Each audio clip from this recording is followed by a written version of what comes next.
¿Qué cambios introdujo el Decreto de Necesidad de Urgencia 367 del año 2020 en el sistema de riesgo de trabajo?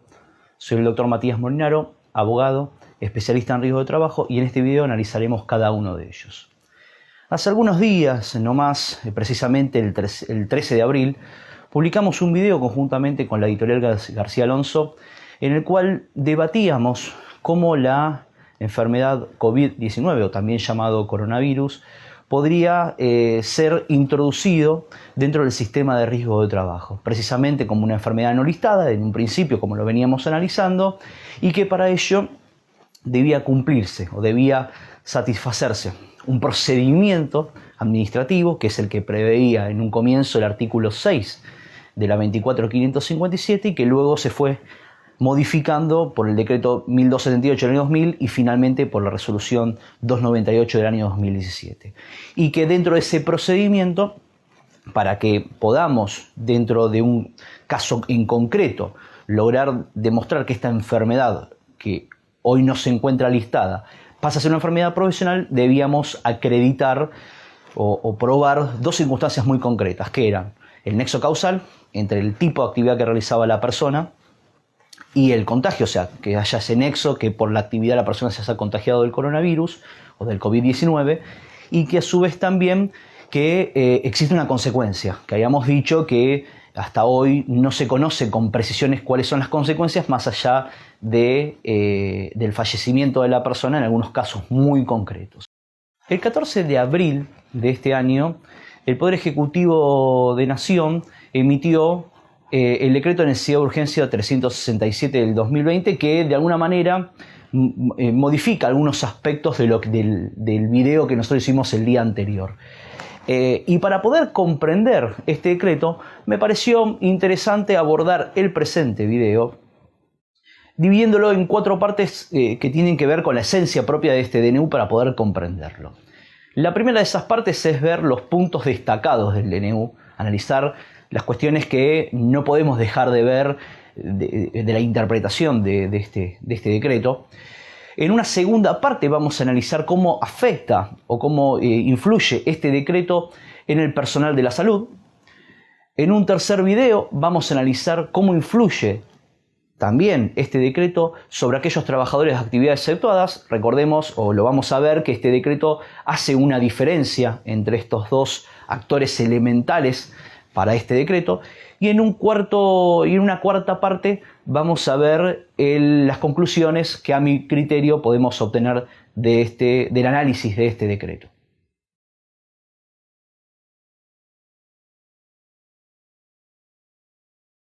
Para entender los puntos destacados de este decreto 367 del año 2020, tenemos que empezar a hacer primero un análisis de los considerandos que fundamentan su creación.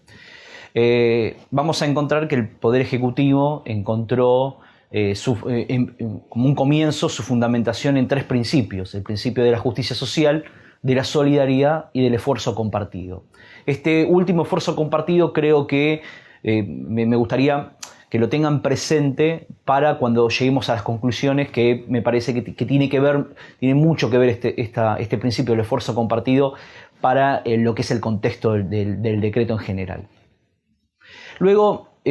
siguiendo con la lectura de los considerandos, vamos a encontrar que también se fundamenta o argumenta su creación en las recomendaciones que ha realizado la OIT el día 27 de marzo también del presente año, que entendió que todas aquellas exposiciones a la gente en cuestión, a la enfermedad del COVID, en el ámbito del trabajo, sus consecuencias deben ser consideradas como enfermedades profesionales. Esa fue una recomendación que siguieron países como Uruguay, como España, como Colombia, que lo aplican en su territorio y que hoy fundamentarían este DNU que crea el Poder Ejecutivo de Nación. Ahora bien, teniendo en cuenta estos dos considerandos, pasamos al análisis del decreto en sí. A mi criterio, creo que establece un cuarto, podríamos decir una quinta contingencia. Ya veníamos hablando con la ley 24.557 de los accidentes sin itinere, de los accidentes de trabajo, de las enfermedades profesionales, y a las enfermedades listadas, no listadas, también las incluía dentro de una contingencia, porque si después eran estudiadas y definidas como enfermedades profesionales, entraban dentro del contexto de las contingencias laborales. Pero el decreto me parece que va un poco más allá y crea las llamadas enfermedades presuntivamente profesionales no listadas. Algo que genera obviamente una circunstancia a tener en cuenta y que lo vamos a ir viendo en el desarrollo del presente video. En segunda medida, extiende lo que vendría a ser esta consideración de esta nueva contingencia durante todo el periodo de aislamiento social obligatorio. Vamos a ver que lo extiende hasta la finalización del presente, salvo para los casos de los profesionales de la salud, que la extensión de la consideración que dijimos en el punto anterior lo va a extender por mucho más tiempo, que también cuando analicemos en especial a los profesionales de la salud vamos a ver cuánto es ese periodo de extensión de la comprensión dentro de este decreto. Y en un tercer punto vamos a analizar que las ART no pueden, o el decreto les prohíbe rechazar todas aquellas contingencias que surjan, o sea, todas aquellas enfermedades o denuncias que se realicen cuando trabajadores exceptuados se los expongan hacia las ART. Esto también durante el desarrollo de video vamos a analizarlo porque tiene sus explicaciones. Creo que está muy relacionado con esto del esfuerzo compartido que habíamos hablado al principio del video, y creo que encierra muchos aspectos de la esencia del propio decreto. Como cuarto punto, va a ser necesario, para que prospere esta cobertura de la que estamos refiriendo, que aquel trabajador de las actividades exceptuadas pueda acreditar con un diagnóstico emitido por una entidad autorizada, que pueda acompañar un diagnóstico de esta enfermedad, o sea, que haya contraído esta enfermedad y que este diagnóstico tiene que estar emitido por esta entidad autorizada. Como quinto punto, es importante también aclarar que esta presunción, ¿sí?, de la que refiere el artículo 1 del decreto en cuestión, va a ser considerada, y que está relacionada con la imposibilidad de rechazar por parte de la ART, va a estar relacionada en principio y únicamente para brindar lo que son las coberturas en relación a las prestaciones en especie y a las prestaciones dinerarias temporales, o sea, todas aquellas, el cobro salarial que debe percibir el trabajador durante la baja laboral. Esto quiere decir que durante ese periodo no va a estar imposibilitada la ART de rechazarlo, va a tener que brindar las prestaciones en especie y la prestación dineraria de este periodo temporal. Ahora, para obtener el carácter definitivo de enfermedad profesional y percibir, en su caso, una indemnización por las consecuencias derivadas del COVID-19, va a ser necesario que se realice este procedimiento que habíamos hablado en el anterior video y que tiene que ver con el procedimiento especial para poder configurar como enfermedad profesional la enfermedad no listada. El procedimiento quiere decir el que prevé hoy el 298 del 2007, que es este procedimiento en particular ante la Comisión Médica Central. Por lo tanto, es esencial que ese paso se dé. Vamos a ver que hay diferencias de acuerdo al tipo de trabajador exceptuado, que lo vamos a ver en las siguientes partes cuando hicimos esta diferencia entre todo aquel trabajador exceptuado y los profesionales de la salud o los trabajadores de la salud. También tenemos que tener en cuenta que como sexto punto, que las ART van a estar financiadas para otorgar estas coberturas por el Fondo Fiduciario de Enfermedades Profesionales. Como séptimo punto, tenemos que también alegar a que encomienda a la Superintendencia de Riesgo de Trabajo para que emita las resoluciones correspondientes para que la Comisión Médica Central pueda activar frente a las presentaciones que se vayan formulando. Tengamos en cuenta que hasta ahora no hay ninguna resolución que saque de la atención en casos de emergencia que prevé hoy el sistema de riesgo de trabajo. O sea, las comisiones médicas hoy están solamente habilitadas para cuestiones muy elementales y de emergencia. había salido una resolución que después fue derogada, que trataba a las comisiones médicas como esenciales, que luego esto fue derogado. Y por último, hay que tener en cuenta que para que se comprenda dentro de esta presunción, la enfermedad debe haber sido contraída, o sea, como primera manifestación invalidante, a partir del 19 de marzo, que fue cuando se declaró este periodo de aislamiento obligatorio.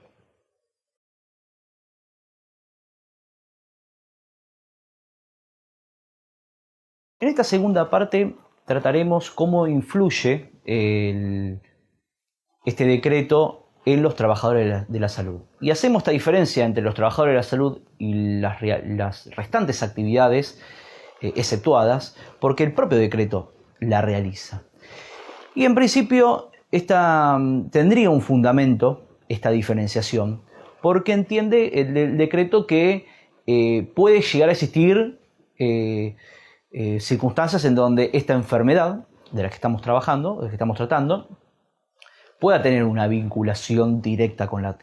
actividad, y que quizá un profesional de la salud no necesitaría estar realizando un procedimiento en donde podría ser hasta incluso evidente que lo haya contraído de esta manera, por fruto de su actividad en sí. Entonces lo que hace el decreto es decir, bueno, esta enfermedad presuntivamente profesional no listada va a tener mayor efecto para el trabajador de la salud que para las otras actividades. ¿Y cuál es esta mejora? Bueno, es lo que veníamos diciendo, que va a interpretar que en principio se debe a la actividad laboral. Hace esta presunción y va a decir que hay una relación directa e inmediata con el tipo de actividad que realiza el trabajador de la salud. Entonces, un enfermero, un médico, van a poder directamente asistir en búsqueda de su futura indemnización el día de mañana en el trámite ante las comisiones médicas centrales, sin necesidad de probar ese nexo causal que habíamos hablado en un comienzo. Lo que sí dice el decreto es, bueno, si se logra demostrar lo contrario, que no se contagió debido a su actividad, que esta prueba la tiene la Comisión Médica Central, o mejor dicho, la ART, a través de la Comisión Médica Central, entonces, si se logra demostrar que no se debe ese contagio a la actividad propia del médico, del enfermero, automáticamente lo sacamos, lo vamos a poder exceptuar de este decreto en concreto.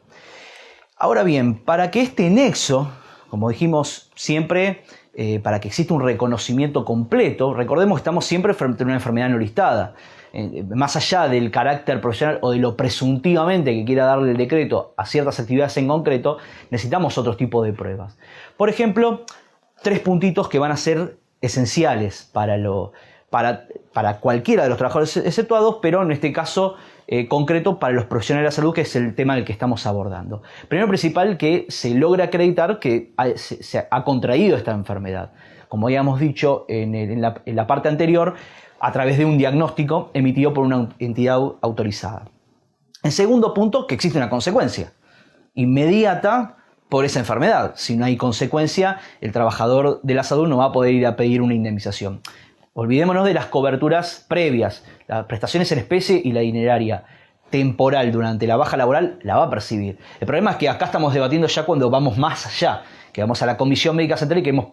determinar que esto es una enfermedad profesional. ¿Para qué? Para poder percibir una indemnización. Para eso necesitamos sí o sí que existe una consecuencia. Si no existe una consecuencia, no vamos a poder seguir mucho este camino. Y en tercer punto, que se haya contagiado este trabajador de la salud en el periodo que prevé el decreto. Como habíamos dicho, la primera manifestación invalidante que vamos a interpretar es que este diagnóstico diga que este trabajador se contagió o contrajo esta enfermedad, se infectó a partir del 19 de marzo, que fue cuando se decretó a esta actividad como esencial y se decretó el aislamiento obligatorio. Y va a ponerle un plazo final, que para los profesionales de salud, como habíamos dicho en la primera parte, se va a extender un tiempo más, que va a ser 60 días posteriores, por este decreto, de 60 días posteriores a la prórroga que ya había dado el decreto 260 del año 2020 a la ley de emergencia sanitaria. El decreto 260 había extendido por un año el periodo de la ley de emergencia sanitaria y lo había extendido hasta el 31 de diciembre del 2021. Este quiere decir que por este decreto se extiende por 60 días más, lo que nos daría un término que va a haber esta presunción desde la primera manifestación invariante, 19 de marzo de 2020, hasta todos los periodos, todos los contagios de estos profesionales de la salud, desde ese periodo hasta aproximadamente los primeros días de marzo del 2022, van a poder entrar dentro de esta presunción que estamos hablando en este decreto y en este video. Algo que omite sobre este punto el decreto, que bien lograda la interpretación de cuál es la interpretación que le tenemos que dar en favor de los profesionales de la salud. Omite, por otro lado, que muchos vínculos que se dan entre médicos, médicas, enfermeros o enfermeras en el ámbito de la salud se da dentro de un vínculo laboral indebidamente registrado. Tenemos muchas condiciones de monotributistas, autónomos, y que por lo tanto no cuentan con ART. Eso es una arista que vamos a tener muchos, profesionales de la salud que contraigan la enfermedad y que no tengan ART para poder cubrir este aspecto. Recordemos que incluso esta forma de contratación fue avalada por la Corte. Recordemos que tenemos fallos como Rica, Cairone, Pastore, que son fallos emblemáticos en los últimos 5 o 6 años y que han habilitado la posibilidad de que ciertas especialidades, ciertos médicos o enfermeros sean reconocidos no como una relación de trabajo, sino como un contrato de servicio. Por lo tanto, parecería medio algo ilógico que hoy estemos pensando que todos tienen un vínculo laboral registrado como corresponde, cuando sabemos que no es así e incluso la Corte ha avalado esta circunstancia.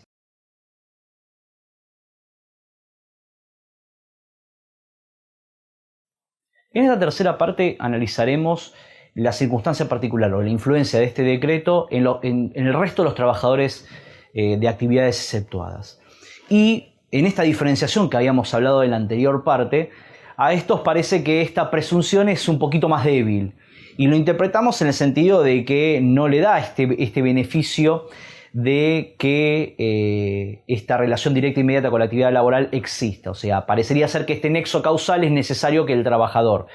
de aquellas actividades exceptuadas que no son trabajadores de la salud debería acreditarlo. Entonces, estos 3 requisitos que en su momento, que en el video anterior habíamos hablado, la necesidad de demostrar el nexo causal, que exista una consecuencia y de cumplir este procedimiento, que se le va a agregar a ese requisito la necesidad de que exista un diagnóstico de que se contrajo esa enfermedad del COVID-19 por una entidad autorizada. Parecería ser que para estos trabajadores se deben cumplir todos estos aspectos. ¿Para qué? Para tener, como habíamos dicho,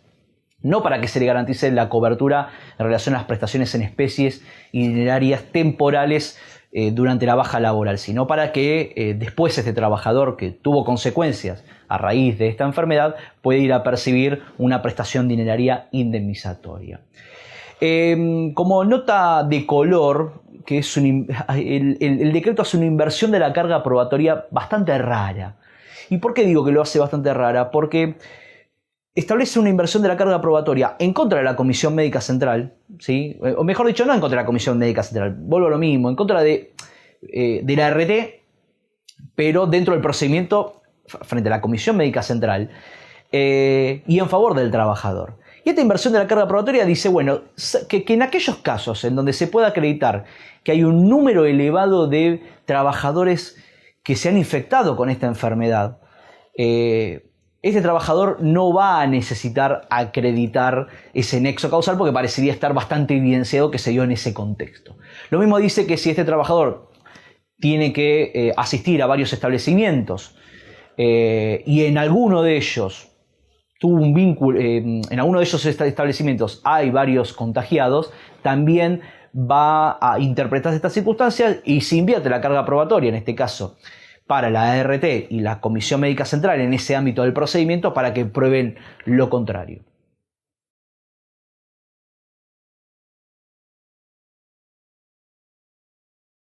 Para finalizar y abordando la cuarta parte del video, que es la conclusión, entiendo que recuerden, en la primera parte del video hablábamos de los 3 principios de los considerandos del decreto. El principio de la justicia social, solidaridad y esfuerzo compartido. Entendido estos tres principios que utiliza el decreto para fundar su creación, entiendo que lo que intenta con todo con esos consignados y con lo que decreta, propiamente dicho, este decreto 367 del año 2020, es comprometer a las ART a un fin común, ¿sí? A un sentido, le busca un sentido común, una pertenencia de compromiso a las ART sobre la atención de aquellos trabajadores exceptuados que se infectaron. A mi criterio, lo que busca el decreto es traer a la ART a asumir ese compromiso que debe brindar o que debe responsabilizarse en este contexto en particular de emergencia. No por algo, y yo lo interpreto por este lado principalmente, no por algo le impide a la ART, o sea, le prohíbe rechazar aquellas enfermedades contraídas por los trabajadores exceptuados, no importa cuál, sobre todos, las denuncias que se formulen en esta consecuencia de la enfermedad del COVID-19,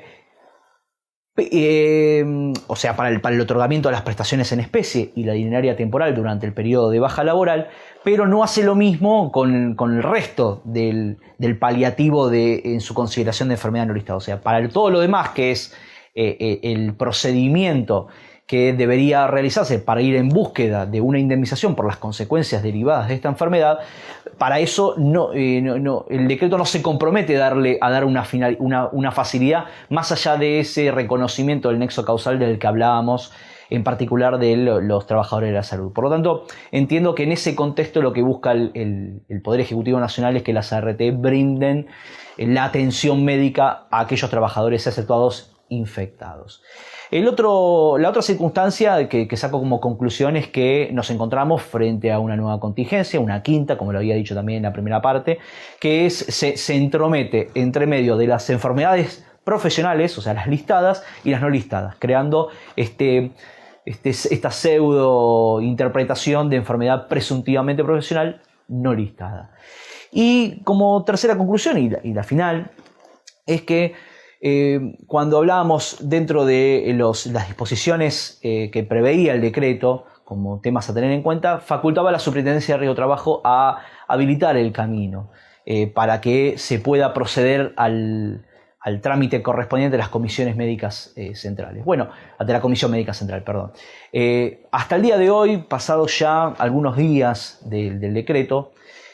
todavía no tenemos una respuesta por parte de la Superintendencia de Riesgo de Trabajo sobre este aspecto. Hoy el trabajador lamentablemente encuentra una vía prácticamente cerrada, no se admiten las presentaciones en formato papel, o sea, cualquier trabajador que quisiese formular esto le estaría prácticamente vedado. Por lo tanto,